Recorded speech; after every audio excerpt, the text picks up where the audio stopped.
आणि आता आघाडीच्या वृत्तपत्रातल्या मध्ये ज्या महत्त्वाच्या बातम्या प्रसिद्ध झाल्या त्या बातम्यांचा आपण आढावा घेणार आहे। पहिलं वृत्तपत्र आहे लोकसत्ता। लोकसत्तामध्ये गेमिंग उद्योगाला नियमनाची गरज नाही, पंतप्रधान नरेंद्र मोदी यांनी काही गेमर्ससोबत संवाद साधला, त्याचं लाईव्ह प्रक्षेपण देखील आपण लोकशाहीवर पाहिलेलं होतं आणि त्याच संदर्भातली महत्त्वाची बातमी आता लोकसत्तानं प्रसिद्ध केलेली आहे। गेमिंग उद्योगाला नियमनाची गरज नाही, पंतप्रधान नरेंद्र मोदी यांनी हे प्रतिपादन केलं। आघाडीच्या गेमर्ससोबत त्यांनी संवाद साधल्यानंतर ही प्रतिक्रिया पंतप्रधान नरेंद्र मोदींची समोर आली आहे। देशातील गेमिंग उद्योगाला कोणत्याही नियमनाची गरज नसून तो मुक्त राहिला पाहिजे, तसंच त्याची भरभराट होईल असा विश्वास आता पंतप्रधान नरेंद्र मोदी यांनी शनिवारी व्यक्त केला। पंतप्रधानांनी देशातील आघाडीच्या ऑनलाईन गेमर्ससोबत संवाद देखील साधला। यावेळेस त्यांनी ई गेमिंग उद्योगाचं भविष्य तसंच त्यासमोरील आव्हानं नेमकी कोणती आहे या मुद्द्यांवर सविस्तर चर्चा गेमर्ससोबत केलेली आहे। तीर्थ मेहता, अमिनेश अग्रवाल, अंशु बिष्ट, नमन माथुर, मिथिलेश पाटणकर, गणेश गंगाधर, पायल धरे या गेमर्ससोबत पंतप्रधान नरेंद्र मोदी यांनी सुमारे अर्धा तास चर्चा केली। त्यांच्याशी गप्पा मारताना मोदींनी त्यांना प्रश्न विचारले, तसंच काही गेमही खेळून पाहिले। यावेळेस नमन माथुर यानं गेमिंग क्षेत्रातील काही नियमनांची गरज आहे का असा सवाल उपस्थित केला। त्याचं उत्तर देताना मोदींनी असं म्हटलंय की यामध्ये दोन गोष्टी आहेत, एकतर तुम्ही कायद्याच्या अंतर्गत निर्बंध लादण्याचा प्रयत्न करता किंवा समजून घेण्याचा प्रयत्न करता, देशाच्या गरजेनुसार त्यामध्ये बदल करता आणि संघटित आणि कायदेशीर रचनेप्रमाणे आणून त्याची प्रतिमा उंचावता। ते पुढे असं म्हणालेत की 2047 पर्यंत मध्यमवर्गीय कुटुंब आणखीन प्रगती करतील, अशा प्रकारे देशाची प्रगती करण्याचा माझ्या सरकारचा प्रयत्न आहे। आपलं दैनंदिन कामकाज कागदपत्रांच्या जंजाळात अडकलंय, अशी टिप्पणी देखील मोदींनी केलेली आहे।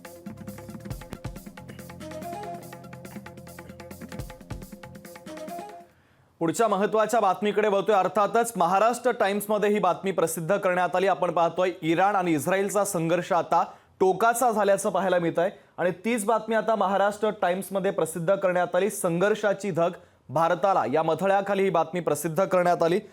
इराणनं पकडलेल्या इस्रायली जहाजावर 17 भारतीय कर्मचारी असल्याची माहिती समोर आली। या कर्मचाऱ्यांना सोडवण्याचे प्रयत्न देखील आता भारताच्या वतीनं केले जात आहेत। इराण आणि इस्रायल यांच्यातील संभाव्य संघर्षाची धग आता भारताला बसलेली आहे। इस्रायली नागरिकांच्या मालकीचं जहाज इराणनं होर्मुझच्या आखातामध्ये ताब्यात घेतलंय, त्यावर 17 भारतीय कर्मचारी आहेत, तर त्यांच्या सुटकेसाठी भारतानं आता इराणसोबत बोलणी देखील सुरू केली आहे। इस्रायलनं काही दिवसांपूर्वी सिरियामध्ये इराणी लष्कराच्या 3 अतिवरिष्ठ अधिकाऱ्यांना मारल्याचा बदला घेण्याची धमकी इराणनं दिली आहे। त्यामुळे आता दोन्ही देशांमधील तणाव हा विकोपाला गेलाय। याच सूडनाट्याची नांदी म्हणावी अशा रीतीनं इराणनं शनिवारी इस्रायली व्यक्तीच्या कंपनीच्या मालकीचं जहाज होर्मुझच्या आखातामध्ये ताब्यात घेतलं। इराणी नौदलाचे कमांडर हेलिकॉप्टरच्या द्वारे या जहाजावर उतरले आणि त्यांनी जहाजाचा ताबा घेतलेला आहे।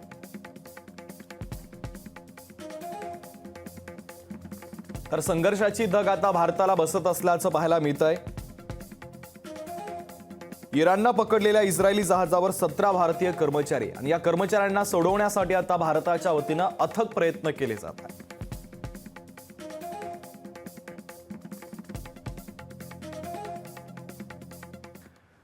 पुढच्या महत्त्वाच्या वृत्तपत्राकडे वळतोय। सामनामध्ये बातमी प्रसिद्ध करण्यात आली। अर्थातच उद्धव ठाकरे यांनी जे महत्त्वाचं विधान केलं त्या विधानाचा संदर्भ घेता ही बातमी प्रसिद्ध करण्यात आली।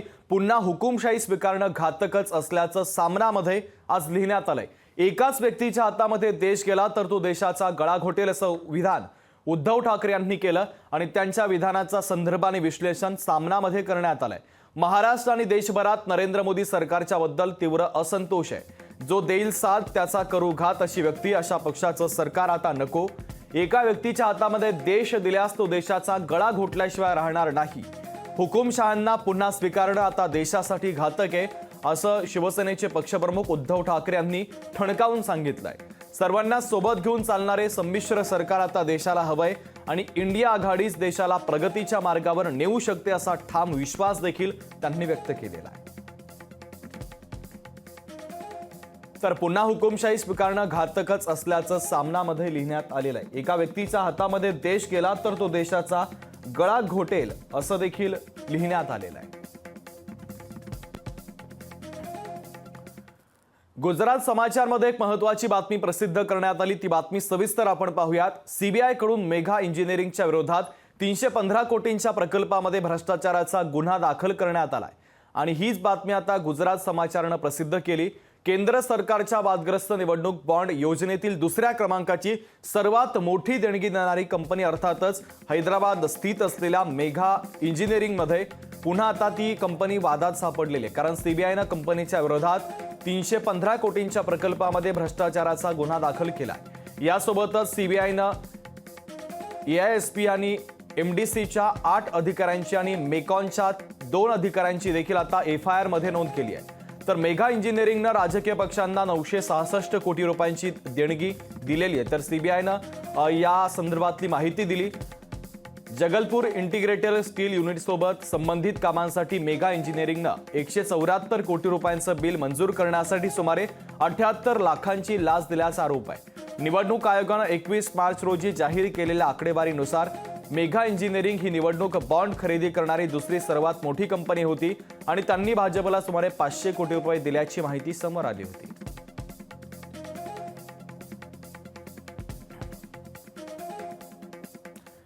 टाइम्स ऑफ इंडियामध्ये महायुतीच्या जागा वाटपाच्या संदर्भातली महत्त्वाची बातमी आता प्रसिद्ध करण्यात आली. ती बातमी आपण सविस्तर पाहणार आहे.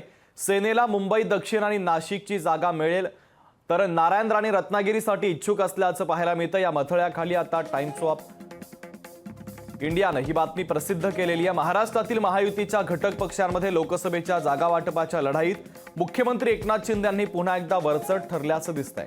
भाजपच्या वरिष्ठ नेत्यांची शनिवारी टाइम्स ऑफ इंडियाला त्यांनी या संदर्भातली माहिती दिली. वादग्रस्त नाशिक लोकसभा जागा तसंच मुंबई दक्षिण ही जागा सेना लढवेल. भाजप मात्र रत्नागिरी सिंधुदुर्ग लोकसभा मतदारसंघ ठेवणार आहे, जिथे केंद्रीय मंत्री नारायण राणे यांना उमेदवारी देण्याची शक्यता आहे. शिवसेनेचे खासदार आणि एकनाथ शिंदे यांचा मुलगा श्रीकांत शिंदे यांनी गेल्या महिन्यात एका जाहीर सभेत पक्षाचे 2 टर्म विद्यमान खासदार हेमंत गोडसे नाशिक लोकसभा मतदारसंघातून निवडणूक लढवणार असल्याची घोषणा केली होती. त्यानंतर अजित पवार यांच्या नेतृत्वाखालील राष्ट्रवादी काँग्रेसनं या जागेवर आपला दावा केला. राज्याचे कॅबिनेट मंत्री छगन भुजबळ यांनी राष्ट्रवादीला जागा दिल्यास मी निवडणूक लढवणार असल्याचं जाहीर केलं. आणि त्यानंतर मात्र गोडसे यांच्या समर्थकांसह निवासस्थान वर्षा या ठिकाणी ते दाखल झाले. सेनेच्या सूत्रांनी टाइम्स ऑफ इंडियाला या संदर्भातली माहिती दिली. मुख्यमंत्री शिंदे यांच्या पक्षाच्या खासदारांनी प्रतिनिधित्व केलेल्या सर्व 13 जागा मिळतील अशी खात्री आणि वाटाघाटीतून हे सगळं चित्र स्पष्ट होईल असं देखील आता सांगण्यात आलेलं आहे.